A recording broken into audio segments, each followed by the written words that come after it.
اگر آپ نے بھی جموں کشمیر بینک میں پیسے جمع کر رکھے ہیں تو یہ انفارمیشن جو ہے یہ آپ سبھی کے لیے بہت زیادہ امپورٹنٹ ہے۔ میں آپ سبھی سے یہ گزارش کرتا ہوں جو بھی اس ویڈیو کو دیکھتا ہے اس ویڈیو کو زیادہ سے زیادہ شیئر کرنا، کیونکہ جے کے بینک کسٹمرز کے ساتھ بہت بڑا فراڈ ہونے والا ہے۔ میں آپ سبھی سے یہ گزارش کرتا ہوں ہوشیار رہنا اور الرٹ رہنا۔ ناظرین، اس ویڈیو کے ذریعے میں آپ لوگوں تک ایک امپورٹنٹ میسج پہنچانا چاہتا ہوں۔ مہربانی کر کے جو بھی اس ویڈیو کو دیکھتا ہے ویڈیو کو اینڈ تک ضرور دیکھنا۔ جی ہاں ناظرین، آپ کے ساتھ بھی ایسا ہو سکتا ہے یا آپ کے رشتہ داروں کے ساتھ بھی ایسا ہو سکتا ہے یا گھر والوں کے ساتھ ایسا ہو سکتا ہے۔ جی ہاں ناظرین، اسی لیے میں آپ سبھی سے یہ گزارش کرتا ہوں ویڈیو کو اینڈ تک ضرور دیکھنا۔ ناظرین کرام، بتایا یہ جا رہا ہے کہ اگر آپ کے فون میں کوئی میسج آئے گی جموں کشمیر بینک کے جانب سے جس میں آپ کا سی وی وی نمبر یا او ٹی پی یا لاگ ان پاس ورڈ مانگا جائے، یہ آپ کو ہرگز کسی کے ساتھ شیئر نہیں کرنا ہے۔ جی ہاں ناظرین، یہ کوئی ہیکر کی چال ہے۔ جی ہاں ناظرین، آپ کے فون میں جے کے بینک کے متعلق میسج دی جائے گی جس میں لکھا ہوگا سی وی وی نمبر یا لاگ ان پاس ورڈ مانگی جائے۔ اگر غلطی سے بھی آپ نے وہ شیئر کی کسی کے ساتھ تو آپ کا اکاؤنٹ اسی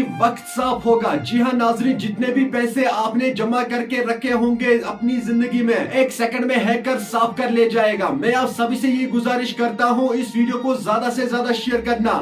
یہ ویڈیو ہر ایک تک ضرور جانا چاہیے کیونکہ یہ ہم سب کے لیے بہت ہی امپورٹنٹ ہے، کیونکہ ہیکرز کا کام جو ہے وہ دن بہ دن بڑھتا ہی جا رہا ہے۔ کبھی بینک کو لے کر تو کبھی موبائل فون کو لے کر۔ آپ لوگوں نے دیکھا ہی ہوگا کہ کتنے سارے لوگوں کے ساتھ آج تک یہ فراڈ ہوا ہے، کتنے سارے لوگوں کو لوٹا گیا ہے۔ ان کے پاس پہلے بھی یہ انفارمیشن پوچھتی ہے کہ اگر آپ نے ایسا کچھ کیا ہے تو آپ کا اکاؤنٹ صاف ہو جائے گا۔ جس طرح میں آپ کو یہ اپڈیٹ دیتا ہوں کہ اگر آپ کے فون میں کوئی بھی میسج آئے گی جموں کشمیر بینک کو لے کر، مہربانی کر کے کسی کے ساتھ یہ او ٹی پی، سی وی وی یا log in pass word share نہیں کرنا۔ آپ کے ساتھ بھی ایسا ہو سکتا ہے، اس لیے ہمیشہ الرٹ رہا کرے اور ہوشیار رہا کرے۔ بنا جانکاری لیے یا دیے بغیر کسی کے ساتھ یہ او ٹی پی شیئر نہیں کرنا۔ چلے ناظرین، مجھے امید ہے آپ لوگوں نے اس ویڈیو کو اینڈ تک ضرور دیکھا ہوگا۔ ملتے ہیں کسی اگلے ویڈیو میں، تب تک کے لیے اپنا خیال رکھنا اور اپنے بھائی کو دعا میں یاد رکھنا۔ باقی السلام علیکم۔